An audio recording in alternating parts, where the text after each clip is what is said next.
শাশি মূলার বড়া বাজবো এই কারণে মূলারা চুলিয়া তারপরে ধুইয়া নিছি কুচা এনে দিয়া কুচা আনি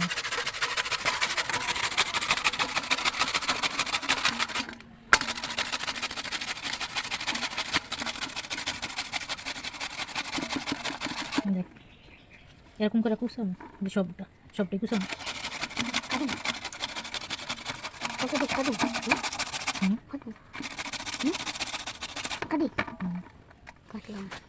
কুচাইয়া নিলেছি অন এই চালের গুঁড়িগুলা দিলাম তারপরে আর একটু লবণ একটু হলুদেরও দিয়ে দিই তারপরে এখন ভালোভাবে মাখমু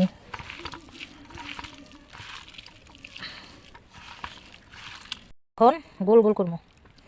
এরকম কইরা তারপরে তেলের ভিতরে দিই